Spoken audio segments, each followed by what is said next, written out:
Hello Capricorn, welcome to your March reading.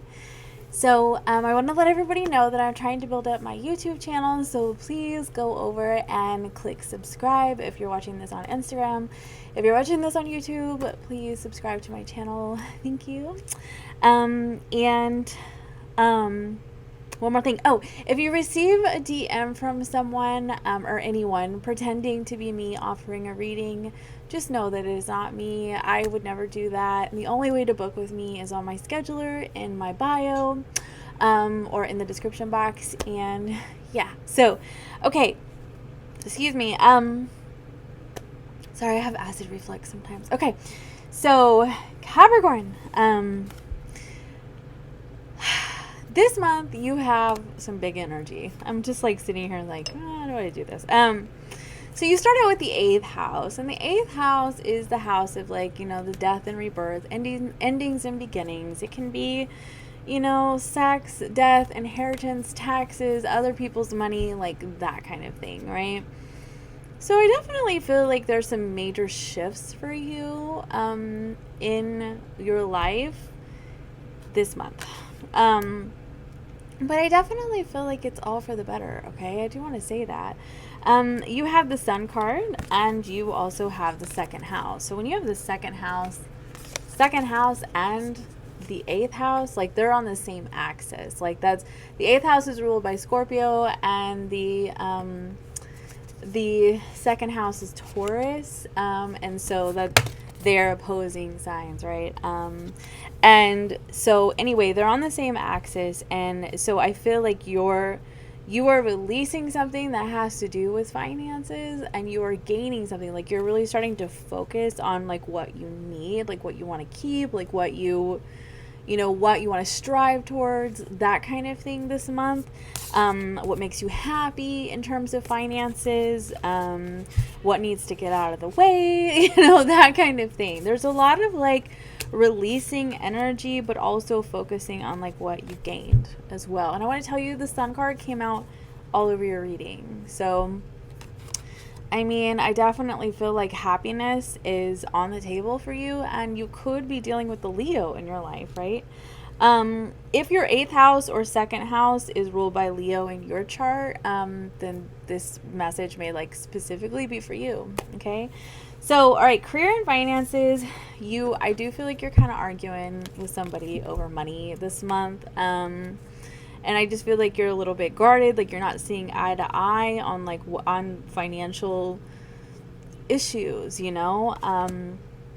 feel like you could be, and I feel like this is specifically for my Capricorn friend. So if you're watching, like, when these cards came out, I was like, oh my God. So yeah, you have Gaia and Be a Boss. So you could be starting a career, like, as an herbalist. Like, it literally says herbalism, like working with, like, plant medicine, things like that. So go follow my friend at Texas Grown Creations. I hope I got that right. Anyway, so but I feel like you're arguing over, like, things that have just are unstable or have been unstable, and this could have to do with this releasing energy, like what needs to go. This can be in terms of, seriously, like, going through, like, your accounts, like, what subscriptions do you have, that kind of thing, like what's necessary to keep, like what do we really even need here, because I feel like whenever you do that, like, purging and decluttering, even in terms of finances in your bank account, like, you are making room for abundance, and I definitely feel like that's Gaia is abundance, right? It's not just about, like, a career in herbalism. That's not going to apply to everybody, but, like, Gaia is abundance, right? And it says right here, the universe is working with you. Believe in its subtle magnetism to guide you, right? And so I feel like this is very Empress energy. Like, you're planting the seeds right now, and, you are expanding, right? You're focusing on, like, increasing to the next level, which means that there is some releasing. There's some purging of what's not going with you as you expand, right? As you evolve. And that brings me to your next card. Oh, crap, I just dropped a card. There is something better. There is something better. So what's fueling this instability in terms of finances, I do feel like it's time to let it go. So I do want to say that. Okay, so could be some delays in terms of finances, and maybe that's part of what's going on, and there's like, a realization that it's time to get creative when it comes to finances. And that could have a lot to do with the sun energy. Sun energy is creativity. Okay, this is fifth house energy, right? And so I mean, you may be really focus on that, like, what can I do to make a little extra money this month, that kind of thing. And then you have the Seven of Pentacles. This is like, not having all your eggs in one basket. It's like you're pulling from different trees right now, because you know what you got to do to get by, right?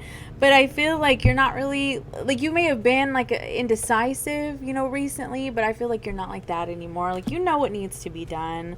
And also this, I don't know how this one got over here, but so maybe it applies to love and relationships too, but it says say yes to the things you think you can't do. And I loved that. So like, if you're dreaming of starting a new business, like if you're dreaming of like moving in a different direction, what if you said yes? Like, what's the worst that could happen? What if you just said yes and like leaned in and decided to just see like how it unfolds, like what if, right?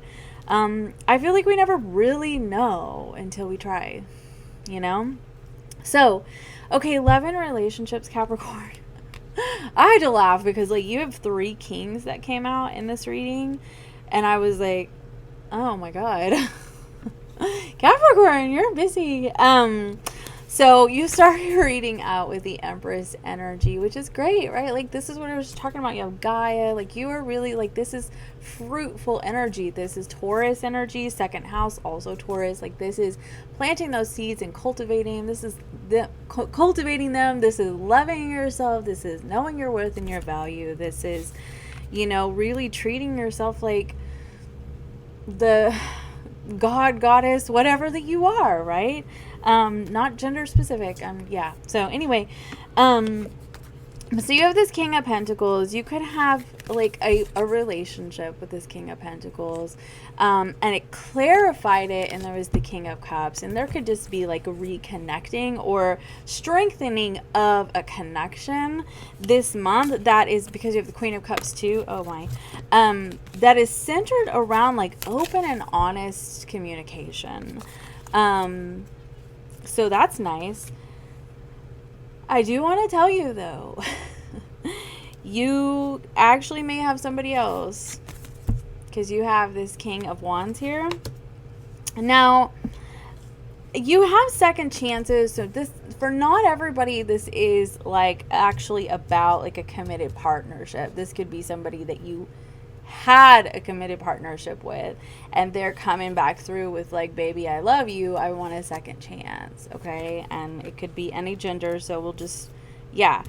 But you could be playing the field. You could be very like, if you're not in a partnership, you could be very much like, I kind of want to pick and choose. You got the Seven of Pentacles again. Like I want to make sure that I don't have all my eggs in one basket. Like I want to make sure that like what I'm doing is right. It's the right fit. And I feel like you have somebody who really wants to mend fences with you, who really wants to heal things that have happened between you two in the past. You have the Awakening card. You literally have mending. They realize that their happiness is with you, but you're sitting over here with the Seven of Cups, and you're like, I don't know, I got to think about this, because you know what? You actually do. You have somebody else. You have somebody else with this King of Wands, and then you have the Lovers card. It could be a Leo. I mean, you could be dealing with a Leo. I just gotta be really honest with you. But you also have chopped wood and know when to walk away. And I feel like that's kind of what's going on, like here with this situation, this Ace of Swords. Like I said, it could go one of two ways. Like this could be about like rekindling open and honest communication, or like knowing when to cut the cord, and actually like say goodbye. So it's going to be different for everybody, but I do feel like you have options this month, and I feel like you're open to that. Like you're open to what the universe is trying to bring you. You know, I don't feel like you want to stay stuck or you don't want to be stuck, you know. So you're very much like open to like whatever's got to go is got to go, and whatever's supposed to stay is supposed to stay. And that's where you're at. So anyway, I hope that this helped, and I hope you have a wonderful month. Bye.